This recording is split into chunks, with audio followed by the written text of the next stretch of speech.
सियावर रामचंद्र की जय, पवनपुत्र हनुमान की जय। मित्रांनो, सुरुवात करतोय प्रभू रामचंद्रांचं नामस्मरण करून, नाव घेऊन। मर्यादा पुरुषोत्तम राम। आपण कसली थ्योरी बघतोय, कसला सिद्धांत बघतोय, तर सनातनचा सृष्टी निर्मितीचा सिद्धांत। आणि तो कशा स्वरूपात सांगितला गेलाय आपल्याला, तर विष्णूचे दशावतार, भगवान विष्णूंचे दशावतार। त्याचे आपण 7 अवतार समजून घेतलेले आहेत राम अवतारापर्यंत। आणि त्याची थ्योरी काय आहे, सिद्धांत काय आहे, हे आपण समजून घेतोय। काय नक्की सांगण्याचा प्रयत्न केला या अवतारातून,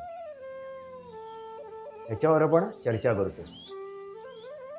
आता जी गोष्ट उर्वरित राहिली होती, अर्धवट मी सोडली होती, ती आज मी पूर्ण करणार आहे।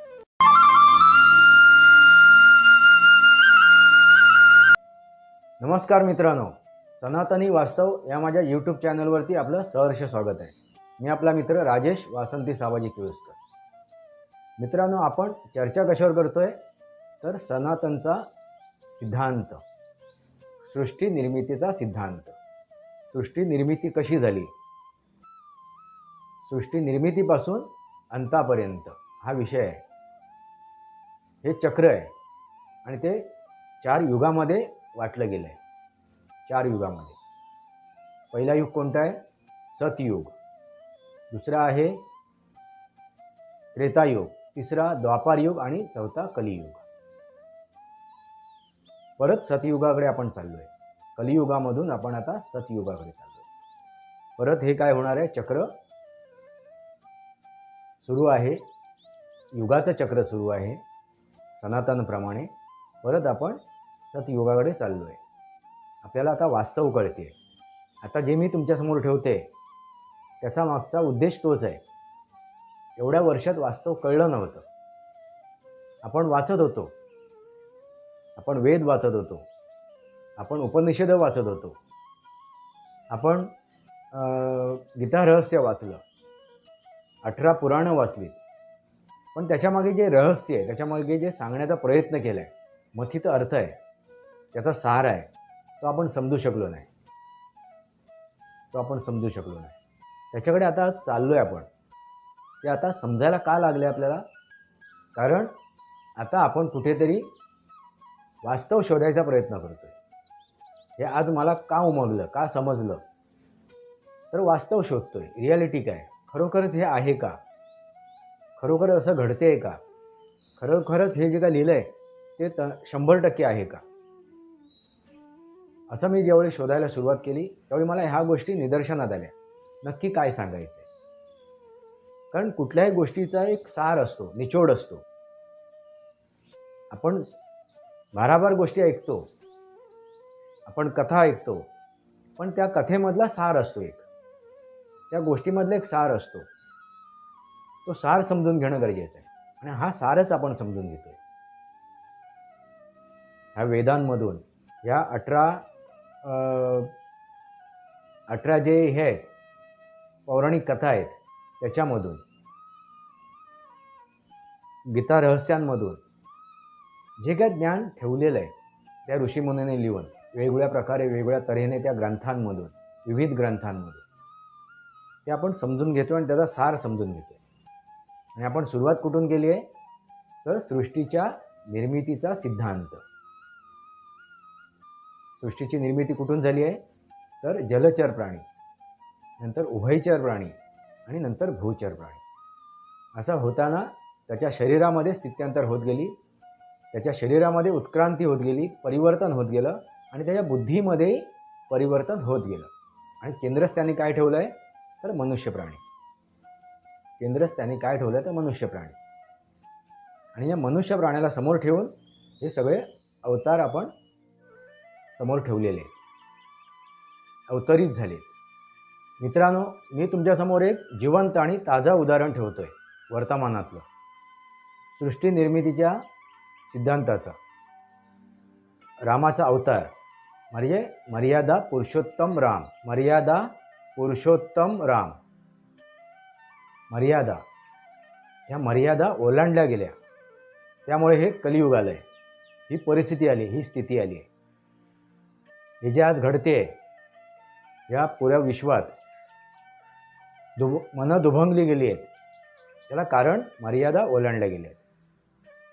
आता हे राम मंदिर, नुकतंच राम मंदिर अयोध्यामध्ये पूर्णत्वास येते. हे आणण्यासाठी, हे राम मंदिर उभं करण्यासाठी 500 वर्षापासून प्रयत्न केले जात आहेत. 500 वर्ष गेली. मित्रांनो लक्षात घ्या, किती वर्ष गेली? 500 वर्ष. हा छोटा काळ नाही आहे. एक धर्म स्थापन करण्यासाठी, अधर्म्याने किती त्याला विरोध केला. आणि ते मंदिर ज्यावेळी होतं तिथे, ते पाडलं कोणी? तर अधर्मियाने, मोगलांनी पाडलं. आणि उभारण्यासाठी अधर्मीच त्याला विरोध करत राहिले 500 वर्ष. आणि 500 वर्षानंतर हा दिवस आलाय, हा दिवस उगवलाय. आणि तो सुद्धा कसा? तर मर्यादा ठेवून, मर्यादेत राहून. मित्रांनो आजही त्याला विरोध होतोय. आजही राजकारण खेळलं जाते, विरोधाचं राजकारण. हे तुम्हाला सर्वश्रुत आहे. हे जे विरोधक आहेत, हे जे अधर्मी आहेत, त्यांचे मुखवटे उतरले जात आहेत. लाखो लोकांनी आपल्या प्राणाची आहुती दिली आहे ह्या राम मंदिर उभारणीसाठी, हे राम मंदिर बनण्यासाठी. त्यांचं जे आहुती आहे, त्यांच्या बलिदान जे आहे ते व्यर्थ नाही गेलं आहे. तो दिवस उदयास आला आहे. आणि 22 तारखेला त्याचं प्राणप्रतिष्ठा होणार आहे, भगवान रामांच्या मूर्तीचं. मित्रांनो पण त्या शिलान्यासापासून आजपर्यंत त्याचं राजकारण होते. कुठल्या गोष्टीवरती? तर धर्मनिरपेक्ष ह्या नावाखाली, धर्मनिरपेक्षता, सेक्युलर ह्या नावाखाली राजकारण खेळलं जाते. ज्यांना आमंत्रण दिलं आहे ते यायला तयार नाहीत, आणि ज्यांना आमंत्रण नाही दिलं आहे ते मातम करत आहेत. पण ह्या सर्व गोष्टी होताना त्यांचे मुखवटे उतरवले गेले. ना ते हिंदूंचे आहेत, ना ते मुसलमानांचे आहेत. ते फक्त स्वतःसाठी, स्वतःच्या परिवारापुरते आहेत. हे आता जगासमोर येते. त्यांचे मुखवटे उतरवले जात आहेत.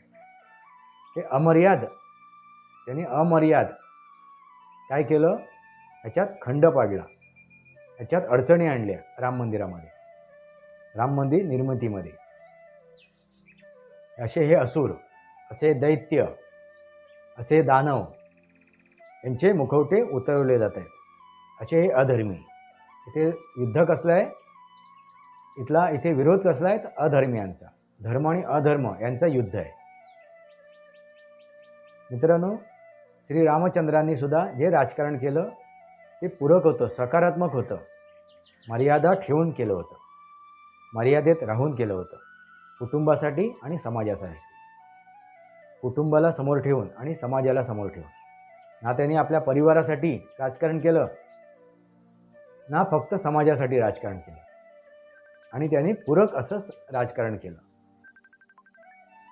मर्यादेत राहून. म्हणून मर्यादा पुरुषोत्तम राम. आणि तसंच राजकारण नरेंद्र मोदी करत आहेत. त्यांनी संसदेमध्ये एक विधेयक आणून हे राम मंदिर ते बनवू शकले असते. एक अध्यादेश आणून ते राम मंदिर बनवू शकले असते, पण तसं त्यांनी नाही केलं. त्यांनी प्रतीक्षा केली, न्यायालयात हा विषय मांडला आणि न्यायालयाने त्याचा निर्णय दिलेला आहे. पण इतक्या वर्षात न्यायालयात हा विषय होता, मग निर्णय का लागत नव्हता? कारण राजकीय इच्छाशक्ती. कुठल्या गोष्टीचा अभाव होता? तर राजकीय इच्छाशक्तीचा अभाव होता. आणि तीच राजकीय इच्छाशक्ती नरेंद्र मोदी यांनी दाखवली. त्यामुळे 370A 35A हा जो कायदा होता तो रद्दबातल झाला. महिलांना, मुस्लिम महिलांना एक राहत मिळाली ट्रिपल तलाक याच्यातून. आणि राम मंदिरसुद्धा उदयास आलं. याला कारण राजकीय इच्छाशक्ती. आणि हे सर्व श्रेय नरेंद्र मोदी यांनाच जाते, या सरकारला जाते. कारण राजकीय इच्छाशक्ती होती म्हणून न्यायालयात बसलेला न्यायाधीशाने निर्णय देऊ शकलेत. वकील आपले विषय मांडू शकलेत, पुरावा देणाऱ्यांनी आपले पुरावे देऊ शकले ते, कारण त्यांना संरक्षण होतं, राजकीय इच्छाशक्ती होती. आणि हे न्यायालयातून हक्क, कायदा आणि नियम हे धाब्यावर बसवून नाही केलं आहे, हे पाळून केलेलं आहे. कायदा, हक्क, नियम यांचं पालन करून हे राम मंदिर उभारणीस येते, म्हणजे मर्यादेत राहून. म्हणून म्हणालो मी, आता आपण सतयुगाकडे चाललो आहे. मर्यादा पुरुषोत्तम राम. सार काय आहे ह्या अवताराचा? तर मर्यादा आणि फक्त मर्यादा. त्या मर्यादा ओलांडले की तो असुर होतो, आणि मर्यादा राखले तर तो दैवत्व प्राप्त करतो. आता प्रभू रामचंद्र याच्यावर आपण बोलतोय. मित्रांनो, वामन अवतारापर्यंत देव आणि असुर हाच एक विषय होता. वामन अवतारापर्यंत मनुष्य प्राण्याची जास्त त्याच्यात हे केलेलं नाही आहे, व त्याचा उच्चार केलेला नाही, त्याची वाच्यता केलेली नाही मनुष्य प्राण्याची. त्याच्यात देव आणि असुर. पण परशुरामाच्या अवतारापासून मनुष्य प्राण्याचा सुद्धा त्याच्यात प्रखरतेने हे केलेलं आहे, उल्लेख केलेला आहे. मग मनुष्य प्राण्याचेच हे 3 काय आहेत? स्वभाव गुणधर्म आहेत. हे स्वभाव गुणधर्म आहेत. त्याच मनुष्य प्राण्यांनी जर दैवत्व जाणलं, दान केला तो देव झाला, आणि ज्यांनी काय केलं, छिनलं, त्याच्याकडून काढून घेतलं, तर तो असुर झाला. आणि मध्यस्थानी कोण राहिला? तर मनुष्यच प्राण्याचे हे काय आहेत? स्वभाव गुणधर्म आहेत. हे सांगण्याचा प्रयत्न केलेला आहे. तुम्हीही राम होऊ शकता, पण त्याप्रमाणे आपल्याला चालायला हवं. कशाप्रमाणे? त्या रामाने जसं आपलं आयुष्य जगलं, मर्यादा राखून, मर्यादा पुरुषोत्तम राम. आपण मर्यादा ओलांडल्या म्हणून आपण कलियुगाकडे आलो. मर्यादा ओलांडल्यामुळे ही वेळ आपल्यावरती का आली? आपण मर्यादा ओलांडल्या. सतयुगात पण आपण त्रेतायुगात आलो. त्रेतायुगातून आपण आता द्वापार युगात जाणार आहोत, आणि द्वापार युगातून आपण कलियुगात जाणार आहोत. तर ही वेळ आपण आणली, मनुष्य प्राणीने आणली. जो परमेश्वर सुद्धा आहे, जे ब्रह्मांडी तेच पिंडी. मनुष्य प्राण्यामध्ये तो परमेश्वर आहे. कोणाला जागृत करायचं? दैत्याला की परमेश्वराला. परम असा ईश्वर त्याला जागृत करायचं, की असुराला? असुरक्षितता मनात आणून, की माझ्या जीविताची मला भीती आहे, माझ्या धनसंपत्तीची भीती आहे, माझ्या जमीन जायदादीची मला भीती आहे, तो कोणतरी घेऊन जाईल. मग त्यासाठी, ते मिळवण्यासाठी, किंवा एखाद्याची जमीन जुमला मिळवण्यासाठी, एकाची धनसंपत्ती मिळवण्यासाठी जे काय आपण चुकीच्या मार्गाने प्रयत्न करायला सुरुवात करतो, त्यावेळी तो असुर होतो. त्याला असुरक्षितता वाटते. आपल्याकडे आहे त्याच्यापेक्षा आणखीन काहीतरी जास्त हवं, ते मिळत नाही आहे. मग कोणत्याही वाममार्गाने असो, कुठल्याही मार्गाने असो, ते प्राप्त करणं, तो असुर झाला. आणि आपल्याकडे जे आहे त्याच्यात संतुष्ट मानून त्यांनी जर ते दिलं, फक्त दान,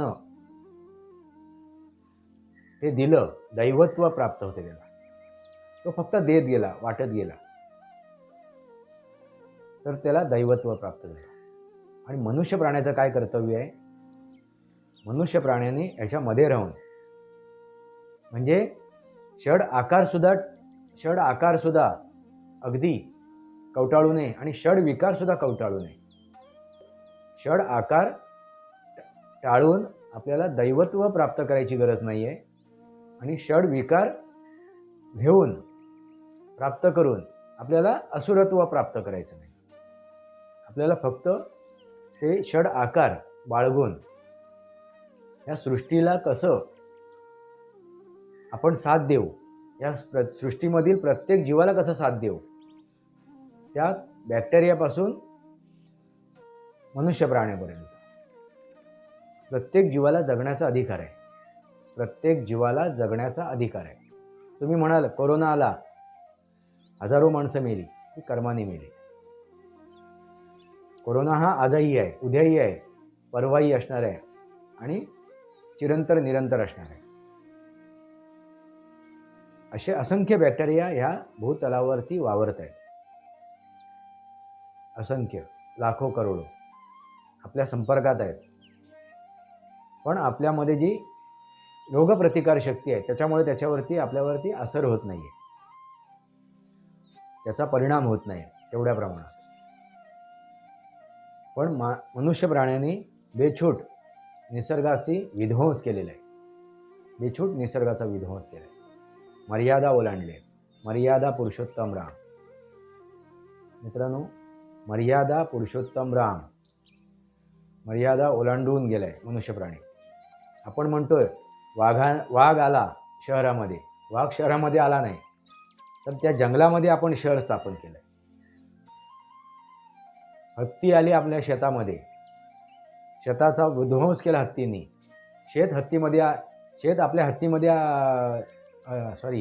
हत्ती आपल्या शेतामध्ये आले नाही आहेत, तर आपण त्यांच्या जागेमध्ये शेत निर्माण केलेलं आहे. ही जागा हडपली आहे, जागेवरती कब्जा केला आहे. त्या जागेवरती अनधिकृत कब्जा केला आहे आपण. मनुष्य प्राण्याने जंगलामधील प्राण्यांच्या जागेंवरती अनधिकृत कब्जा केलेला आहे आणि त्यामुळे आपण कुठे गेलोय? अधोगतीला. हा सिद्धांत समजून घेण्याचा गरजेचा आहे मित्रांनो. या सिद्धांतामध्ये काय समजावण्याचा प्रयत्न केलाय? तुम्ही तुमच्या बुद्धीचा वापर करा आणि कसं चालायचंय, कसं वागायचंय हेच सांगण्याचा प्रयत्न केलाय या सिद्धांतातून. कुठपासून? अगदी नरसिंह अवतारापासून. त्याच्या अगोदर काय आहे? तर त्याच्या बुद्धीचं आणि त्याच्या शरीराचं स्थित्यांतर आहे. त्यामध्ये सुद्धा तुमच्या बुद्धीचा वापरच करायचा आहे. पण ज्यावेळी तो मनुष्य प्राण्यामध्ये आलाय, तो भूचर झालाय, जमिनीवर आलाय, जमिनीवर नांदतोय, त्यावेळेपासून नरसिंह अवतारापासून आपल्या बुद्धीचा आपण विकास करून घ्यायला हवा होता. काय योग्य आणि काय अयोग्य हे समजून घ्यायला पाहिजे होतं. ह्या ज्या कथा आहेत ना बाकीच्या, त्या अवताराच्या अवतीभोवती ज्या कथा रचल्या आहेत, त्याच्यातून आपल्याला संदेश दिला आहे की आपल्याला कसा वागायचं आहे. त्या कथा फक्त आपल्याला मार्गदर्शन आहे, त्या सिद्धांताचं मार्गदर्शन आहे. कसा वागायला हवं आपल्याला, कसं आपल्याला जीवन जगायला पाहिजे, कसं जीवन व्यापन करायला पाहिजे. प्रत्येक जीवाला ह्या भूमातेवरती, ह्या भूतलावरती, या पृथ्वीवरती जगण्याचा अधिकार आहे आणि तो आपण काय घेतलाय? जबरदस्तीने काढून घेतलाय, छिनलाय. तो काढून घेतलाय, त्याच्यावरती कब्जा मिळवलाय. आपण कब्जेदार आहोत. आपण अनैतिक मार्गाने ते मिळवलेलं आहे. या कथेतून आपल्याला सांगितलं जाते. ह्या ज्या बाकीच्या कथा आहेत, ह्या अवताराच्या भोवती ज्या कथा आहेत, त्या कथेच्या मागून आपल्याला हे संबोधन केले जाते की आपल्याला कसं वागायला पाहिजे. म्हणून मर्यादा पुरुषोत्तम राम. मर्यादा. पुढे आपण येणारच आहोत. कुठे येणार आहोत? द्वापार युगाकडे. मित्रांनो, तुम्हाला समजलं असेल मला काय सांगायचं आहे. नक्की याचा सार काय आहे, याचं महत्त्व काय आहे, याचा सिद्धांताचा उद्देश काय, उद्दिष्ट काय आहे, दृष्टिकोन काय आहे, हे तुमच्या लक्षात आलंच असेल. काय दृष्टिकोन आहे? मनुष्य प्राण्याला कसं वागायला हवं, कसं बिहेवियर करायला पाहिजे, त्याचं वर्तन कसं हवं, त्याचं वर्तन कसं हवं हे त्याच्यातून दर्शवलं गेलं आहे. त्याचे आचार विचार कसे असावे, त्याचं आचरण कसं असावं हे दर्शवण्याचा प्रयत्न केला आहे, हे सांगण्याचा प्रयत्न केला आहे. हा त्याचा मथित अर्थ आहे. मित्रांनो, आता आपण गोष्टीकडे येऊया. आपण कोणाची गोष्ट सांगत होतो? तर कर्तव्यदक्ष एका युवकाची. कर्तव्यदक्ष युवकाची. मित्रांनो, त्या युवकाचं नाव काय आहे? भूषण. त्या युवकाचं नाव भूषण आहे आणि त्याचप्रमाणे तो आहे. त्याला त्या मंदिराच्या पायरीवरती त्याच्या आईने सोडून गेलं होतं. ते मंदिर कुठलं होतं? रामाचं मंदिर होतं. प्रभू रामचंद्रांचं मंदिर होतं. त्या मंदिराच्या पायरीवर त्याला सोडून गेलं होतं आणि त्याला पालनपोषण करणारी जी व्यक्ती होती, जी पुजारी होते, त्याला पंडित म्हणून त्यांना ओळखत होते. पंडित. त्यांचं नामकरण काय? पंडित आहे. पंडित म्हणून त्यांची ओळख होती. आणि त्याच्या आईचं नाव काय आहे? कलावती. फक्त हे सांगण्याचा उद्देश आहे की पुढे गोष्टीमध्ये हे विषय येणार आहेत. त्यांची नावं मी उच्चारणार आहे. म्हणून पहिलं तुम्हाला त्यांची नावं सांगितली. मित्रांनो, हळूहळू हा भूषण, तो मुलगा मोठा होतोय. पण मोठा होताना पंडित, ते पुजारी आहेत, त्यांनी त्याला सुरुवातीलाच तुझा जन्म कसा झाला आहे हे त्यांना माहिती नाही. म्हणून त्यांनी सांगितलं की तू मला पायरीवर सापडलास. तू अनाथ नाही आहेस. तू अनाथ नाही आहेस. तू माझाच आहेस. तरीसुद्धा तुला तुझ्या भूतकाळाची माहिती पाहिजे. तुझ्या इतिहासाची माहिती पाहिजे. म्हणून तुला सांगितलं. तुझ्या आईने का तुला सोडलं आहे मला माहिती नाही. त्याच्या मागचा उद्देश काय आहे? ती असं का वागली मला माहिती नाही. पण एक गोष्ट लक्षात ठेव. आई चुकीची आहे, वडील चुकीचं आहे, हे डोक्यात धरून चालू नकोस. तू कसा आहेस? तू काय करतोयस? तू समाजासाठी काय करतोयस? तू स्वतःसाठी काय करतोयस? ह्याच्याकडे लक्ष दे. आणि प्रत्येक वेळी त्या मंदिरामध्ये रामाच्या कथा चालायच्या. रामावरती प्रभू रामचंद्रांच्या कथा ऐकायला मिळायच्या आणि ते ऐकतच हा भूषण मोठा झाला होता. मर्यादा पुरुषोत्तम राम त्या कानावर पडत होत्या. त्यामुळे त्यांनी द्वेष ठेवला नाही कोणाचा. त्याच्या मनात कुठला द्वेष भावना राहिल्या नाही. भले आईने मला सोडलं असेल ह्या मंदिराच्या पायरीवरती, काहीतरी अडचण असेल, काहीतरी समस्या असेल त्याची, असं त्यांनी समजून तो विषय बाजूला केला होता. तो राग ठेवला नव्हता, द्वेष ठेवला नव्हता. कारण प्रभू रामचंद्र, त्या कथा, प्रभू रामचंद्राचं चरित्र तो नेहमी ऐकत होता. भजन पूजन कीर्तन चालू होतं. कारण त्याची सुरुवातच त्या पायरीपासून झाली होती. असा तो भूषण. आणि पंडित जे पुजारी आहेत त्यांनी त्याला संस्कारही तसे केले. प्रभू रामचंद्रांच्या कथा सांगत लहानपणापासून. प्रभू रामचंद्र कसे वागत गेलेत, कसे जगत गेलेत, कसं त्यांनी आपलं जीवन व्यापन केलं, ह्या सर्व कथा त्या लहानपणापासून ते ऐकत आले त्यांच्या मुखातून. आणि मंदिरामध्ये त्या कथा व्हायच्याच. मुलगा तो मोठा होतोय. भूषण हळूहळू मोठा होतोय, शिकतोय. तो शालेय जीवनातून उच्च विद्यालयात, महाविद्यालयात गेला. महाविद्यालयात जाऊन त्यांनी उच्च शिक्षण घ्यायला सुरुवात केली. पण हे करताना त्याचा नेहमी विचार असायचे की माझी आई कुठे असेल, कशी असेल, कशी मला भेटेल, काय करता येईल मला, कशी सापडेल, कसं माझा आणि तिची भेट होईल, तिच्याकडून मला जाणून घ्यायचं आहे तू का केलंस, त्याच्या मागचा उद्देश काय होता, हा वनवास मला का भोगावा लागला, तुझ्यापासून मी दूर का झालो. मित्रांनो, ही सगळी लीला प्रभू रामचंद्राचीच आहे असं तो समजत होता. त्यांची इच्छा, प्रभू रामचंद्राची इच्छा, म्हणून मी ह्या पायरीवर ह्या काकांना सापडलो, तेच माझे सर्वस्व आहे. तरीसुद्धा मला जाणून घ्यायचं आहे माझ्या आईवडिलांना, नक्की अशी काय वेळ आली, असा काय प्रसंग आला की माझ्या आईला मला या पायरीवर सोडावं लागलं. तो प्रयत्न करत होता, शोधायचा प्रयत्न करत होता, पण त्याला उत्तर सापडत नव्हते. त्याला उत्तर सापडत नव्हते. आयुष्यात असे बरेच चढ उतार आले. आयुष्यात असे बरेच चढ उतार आले. एकदा तो मार्केटमधून चालला होता. मार्केटमधून चालला होता आणि त्याचं लक्ष नव्हतं चालताना. आणि समोर गटार उघडा होता. एक गटार उघडा होता, तो गटारात पडणार होता. पण तेवढ्यातच त्याला कोणीतरी मागे खेचलं. त्याला मागे खेचलं.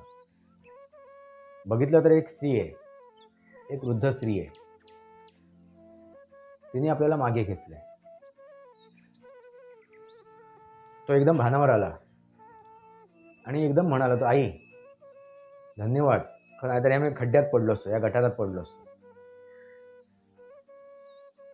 हा गटार कोणी उघडा ठेवून गेले आहेत.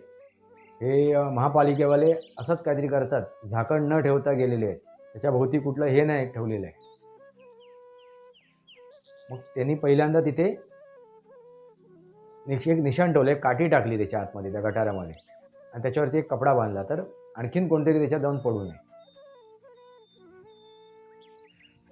पण त्यांनी त्या माऊलीचे आभार मानले. त्या माऊलीला पाया पडला, आई धन्यवाद म्हणून, आणि तो निघून गेला. त्याला कुठेतरी हे जाणवलं की आपली आई, बघा मातृत्व. तो महाविद्यालयात शिक्षण घेतोय. उच्च पदवीधर व्हायचं आहे त्याला. पण ते घेताना त्याने एकच लक्षात ठेवलं, आपल्याला समाजासाठी काहीतरी करायचं. त्या समाजात ज्या कुरीती आहेत त्या नष्ट करायला पाहिजे. त्यासाठी तो प्रयत्नशील होता. कारण मर्यादा पुरुषोत्तम राम, लहानपणापासून त्यांनी रामाच्या गोष्टी ऐकल्या होत्या. एक वचनी एक पत्नी, असा ते प्रभू रामचंद्र. मित्रांनो, त्याचा दिवस चाललाय, आयुष्य चाललंय. शेवटच्या वर्षात होता आणि अशी काय घटना घडली त्याच्या आयुष्यात, ते एकदम पूर्ण आयुष्य त्याचं बदलून गेलं. काय झालं? त्यावेळी एक कार्यक्रम होता त्या ह्याच्यामध्ये, महाविद्यालयामध्ये, कॉलेजमध्ये, आणि पालकांना आमंत्रित केलं होतं.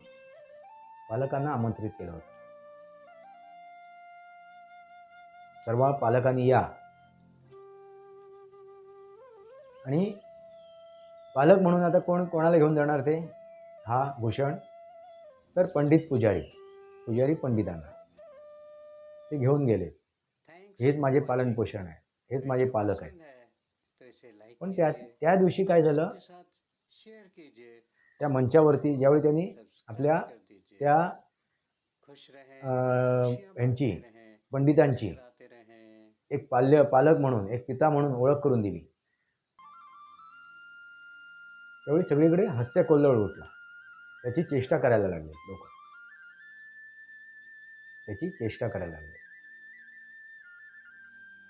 म्हणजे ते विद्यार्थी, काय आई कुठे तुझी? तू तर पायरीवर सापडला होतास. तुझी गोष्ट सर्वांना माहिती आहे, तुझा भूतकाळ सर्वांना माहिती आहे, आणि तू हे माझे वडील म्हणून, पालक म्हणून त्यांची ओळख करून देतोयस. अशी चेष्टा करायला लागली. पण बघा मित्रांनो, त्या क्षणी एक वृद्ध महिला धावत त्या स्टेजवर आली आणि म्हणाली, नाही, हा माझा मुलगा आहे, त्याला मी जन्म दिला. तुम्ही म्हणाल की मी ह्याला पायरीवर सोडून गेले. ती तशी परिस्थिती होती, तशी गरज होती. आता माझा नवरा अस्तित्वात नाहीये, पण त्यावेळी माझा नवरा अस्तित्वात होता, आणि तो गुन्हेगार प्रवृत्तीचा होता. आणि आपल्या मुलालाही तो गुन्हेगार बनवेल, कारण त्याने आपल्या भावाला गुन्हेगार बनवलं होतं. आपल्या प्रकारे, आपल्या तऱ्हेने एक गुन्हेगार बनवलं होतं. तसा तो आपल्या माझ्या मुलालाही गुन्हेगार बनवेल, ही माझ्या मनात भीती होती. ह्या भीतीपोटी मी ज्यावेळी त्याला जन्म दिला सरकारी हॉस्पिटलमध्ये, दवाखान्यामध्ये, त्यावेळी ठरवलं, कारण तो बाप बघायला आलाच नव्हता, त्याला माहितीच नाही, कारण तो दारूच्या नशेत घरात पडला होता. पण मी योग्य वेळ साधून त्याला या रामाच्या मंदिरावरती, भगवान रामाच्या ओटीत मी त्यांना टाकलं होतं. आणि मला माहीत होतं पंडित पुजारी कसे आहेत, त्यांचं बॅकग्राऊंड माहिती होतं, त्यांचा स्वभाव माहिती होता, आणि ते माझ्या मुलाला बघतील, त्यामुळे माझ्या मुलाचं ते लालन पोषण करतील याच्याला मला पूर्ण खात्री होती, कारण माझा प्रभू रामचंद्रावरती विश्वास होता. मी तेवढे कैकेयी झाले आणि माझ्या मुलाला मी वनवासात पाठवलं. अगदीच तो एक 5-6 दिवसाचा असेल, 10-12 दिवसाचा असेल, त्याच वेळी मी त्याला वनवासात पाठवलं. का? तर त्याच्या भविष्यासाठी. आज तो इथे उभा आहे, सामर्थ्यपणे उभा आहे. आज त्यांनी शिक्षण पूर्ण केलं.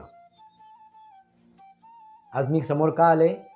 तर आज अडचण नाही आहे, आज कसलीच अडचण नाही आणि कसलीच रुकावट नाही.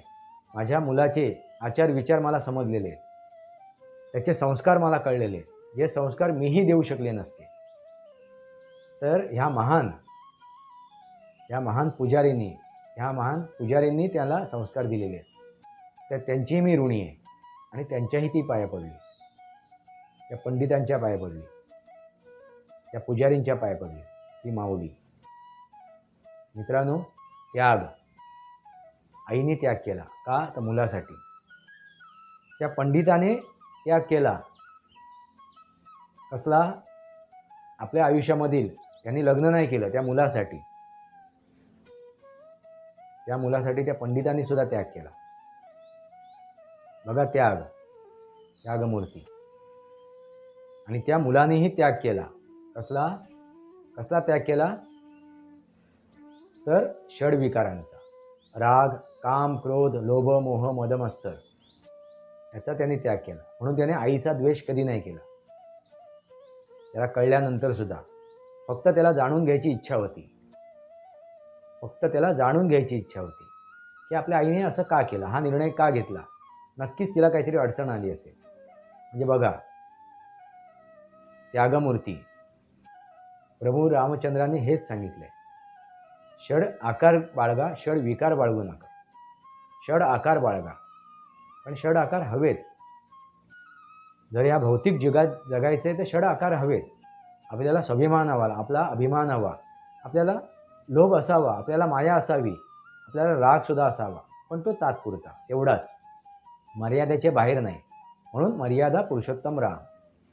षड विकारामध्ये काम, क्रोध, लोभ, मोह, मद, मत्सर, हे जे आहेत, मत्सर, हे सगळे षड आकार आहेत. ते विकारामध्ये जाऊ नये, त्या मर्यादेच्या बाहेर जाऊ नये. एखाद्याचा राग करावा तर तो इतका करू नये की त्या रागामध्ये आपण होरपळून जाऊ. एखाद्याबद्दल आपण एवढी माया लावावी की त्या मायेमध्ये तो जळून भस्मसात होईल. एखाद्याचा द्वेष एवढा करू नये, त्या द्वेषामध्ये आपण भस्मसात होऊ. म्हणजे लक्षात आलं का मित्रांनो? काम, क्रोध, लोभ, मोह, मद, मत्सर याला मर्यादेमध्ये ठेवून या भौतिक जगात आपल्याला जगायला हवं. कारण या भौतिक जगात जर जगायचं आहे तर हे आकार म्हणून ठेवून आपल्याला जगायचं आहे, विकार म्हणून नव्हे. षड आकार. आणि नेमकी तीच गोष्ट ह्या भूषणनी केली. आणि हेच तात्पर्य आहे मला सांगायचं आहे. कशातून? ह्या अवतारांमधून, सृष्टी निर्मितीच्या सिद्धांतामधून हे सांगण्याचा प्रयत्न केलेला आहे. षड आकारामध्ये जगा, षड विकारामध्ये नको, असुर होऊ नका, किंवा षड आकार टाळून देवही होऊ नका. काही गरज नाही, षड आकारामध्ये राहा. व्हायचं तर होऊ शकता, तुम्ही दैवत्व मिळवू शकता षड आकार त्यागून. ते पूर्णपणे त्यागून, षड आकार सुद्धा पूर्णपणे त्यागून तुम्ही दैवत्व प्राप्त करू शकता. पण षडविकार घेऊ नका. मित्रांनो, लक्षात आलंच असेल. ह्या गोष्टीतून सुद्धा तुम्हाला मी काय सांगण्याचा प्रयत्न केला आहे? सृष्टीच्या निर्मितीचा सिद्धांत. सनातनी वास्तव या माझ्या यूट्यूब चॅनलला सबस्क्राईब करा, बेल आयकॉन दाबा. माझे विचार पटत असतील तर लाईक करा. आपले विचार कमेंट बॉक्समध्ये लिहा. तुर्तास इतकंच. भारत माता की जय. वंदे मातरम. जय भारत, जय महाराष्ट्र, जय सनातन. प्रभू रामचंद्र की जय.